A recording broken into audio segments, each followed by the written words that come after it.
It's Teresa Todd here, and I'm just touching base to see how you're all going again this week. It's school holiday week, so I thought I'd speak a little bit about how all you mums and dads are going with the school holidays and what you're doing with your kids and how you're juggling between the children having the time off and still doing work. So some people take time off during the school holidays, others have to keep working throughout that time. So I thought I'd just have a touch base with that today and see what you're doing. I'd really love everyone to communicate underneath this and post some comments about what they're doing so it helps other people, and there's no judgment in this. So this is just a bit about helping others really get on track with what they're doing for school holidays. So I'm Teresa Todd. I'm a naturopath, biochemist, microbiologist, and I'm a working mum.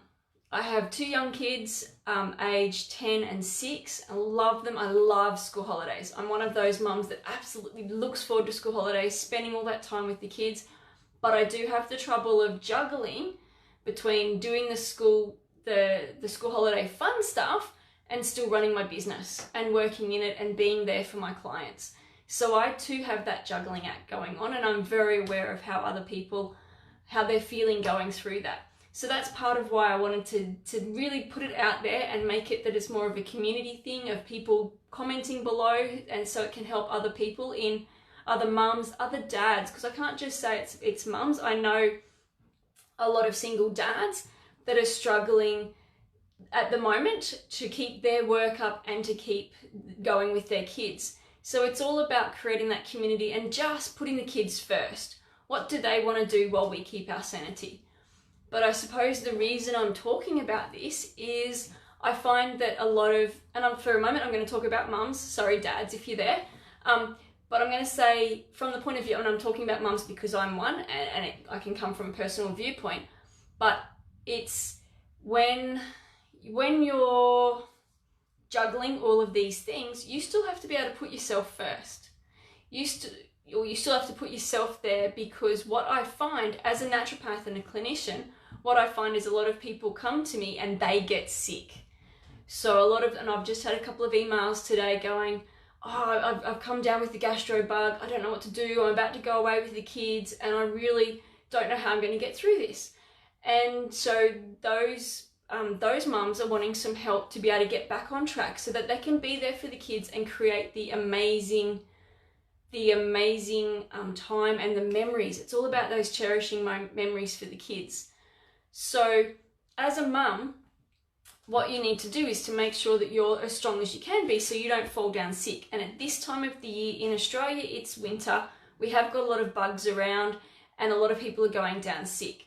But as a mum or even a single dad, what you need to do is to make sure that you're strong enough to stay well for your kids so that you can still juggle. And like I said, it's all about the juggling act. So what can you do for you to keep you strong and healthy? Let's give you an analogy. I'm going to speak from a mum's point of view, but for a mum, what I say is we're like the wagon wheel. Think of a wagon wheel, picture that in your mind. You've got the center cog, and then you've got all the spokes that go around the edge, and then you've got the bigger wheel, the rim around the edge of that. Now, if one of those spokes falls out, the wheel can still go around in circles because the cog and the outer rim are still there. So think about your work as being one of those cogs, or think about one of your children or your friends or extended family as being one of those cogs. If they fall down sick, what can happen is everything else can still go, but it's a little bit bumpy along the way. However, think about you as being that center cog.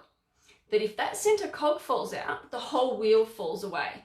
So by putting yourself first and making sure that you're the strongest you can be, you can make sure that center cog stays strong, and the rest of the wheel so the rest of your life can keep going around with you intact and be as strong as you can be.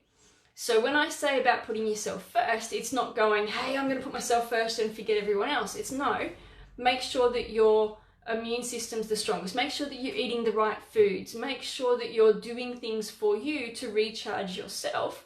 So at the end of it, you can create more memories for your family. You can be there for the kids, and you can cope with juggling the workload the extra load from the kids being home, still the family responsibilities, and keep it all going beautifully.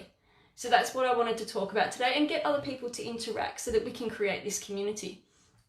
So for me, I decrease my hours. I start to only work half days to allow me to spend some time with the kids. So it was a couple of days ago, I went and took the kids to Currumbin Wildlife Sanctuary. We went and fed all the birds. There wasn't many lorikeets this time, but we went and fed the birds, and the kids patted the snake, and we had a good little time, just them and I, with creating some memories for them and creating some opportunities. And then I worked later in the afternoon. So I could still service my clients and still be there for my work, but I was there to create the family time for my kids. And so I've done the same thing today. I've spent some time with them. We actually went and saw some baby animals today. I love nature. I love animals and nature, and I love exposing the kids to that. So we did some playground things. We went and saw some baby animals. We got out there and got about. And then this afternoon, I'm doing my work again to be able to balance both of them. Now, in saying that, I also need to be careful of, I was just saying before about the mums putting themselves and making sure that they do their rest and recharge time. For me, I've combined a little bit of it because, like I said, I love nature and it is a nurturing thing for me. So I really get a charge up from being in nature, being there with other animals. But also this morning, I made sure I got up and I went for my walk before the rest of the family got up, because that's my me time. And that's the time that I find recharges me, keeps me healthy, and keeps me going for the day. So that's what I'm doing for me. So what are you doing for you to help you through the balance of your life? I'd love, again, put some comments below. I'd love to hear what you're doing and really get some interaction with that. Because the biggest thing is we all need to support each other. This is a space where some people are really struggling to get through it. So I've got a client who I was speaking with yesterday, who she's going through a relationship breakup. She's got 2 children, and she is trying to, I suppose, brainstorm what she can do with those kids to give them some amazing memories and to keep them from getting bored during school holidays. So yesterday, her and I were just going through a bit of brainstorming about what she could do with those kids that were, 1, low cost, and 2, that both the kids at their appropriate ages would be happy to do. So some of the things that you could do, say if you've got your own kids and you're looking for things, like I said, I love going to the parks, doing things in nature with the wildlife. There's also, around here on the Gold Coast, we've got the beaches. You can still walk up and down the beaches, go and play in the sand, make sand castles, have all that amazing fun. The surf at the moment's a little bit too hectic to go in swimming, and it's a little bit cold up here, but the sand is amazing. So you can go and play in the sand. You can look for shells along the beach line, make beautiful patterns in the sand, watch the birds. There's a lot of things that you can do.